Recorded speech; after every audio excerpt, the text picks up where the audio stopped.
उद्या आपापल्या राज्यात जाऊ नका तर दिल्लीसाठी प्रचार करा, भाजपच्या एनडीए खासदारांना सूचना। यावेळी खासदार श्रीकांत शिंदे आणि रवींद्र वायकरांसह इतर खासदार करणार प्रचार।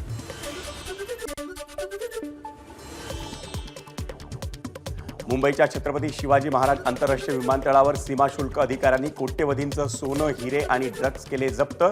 8 जणांना केली अटक। 28 ते 31 जानेवारी दरम्यान केली कारवाई।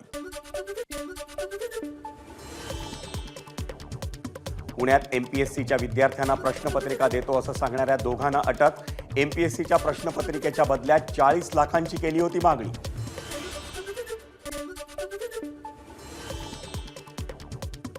वज्रेश्वरी वसई मार्गावर धावत्या एसटीचं चाक निखळलं, 30 प्रवासी बचावले। घटनेचा सीसीटीव्ही समोर।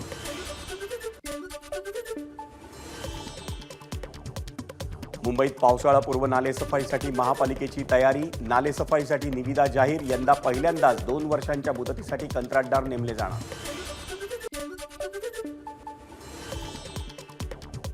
उत्तराखंडमध्ये सुरू असलेल्या 38व्या राष्ट्रीय क्रीडा स्पर्धेत महाराष्ट्राची 5व्या दिवशी अव्वल स्थानावर झेप। 10 सुवर्ण, 16 रौप्य आणि 11 कांस्य अशी एकूण 37 पदकं महाराष्ट्राच्या खात्यात। ग्लोबल फायर पॉवर इंडेक्स 2025 मध्ये भारताला 4थं स्थान। या मानांकनावरून भारत आता एक मजबूत लष्करी शक्ती म्हणून उदयास येत असल्याचं चित्र। अमेरिका, रशिया आणि चीन पहिल्या 3 क्रमांकांवर, पाकिस्तान 12व्या स्थानावर।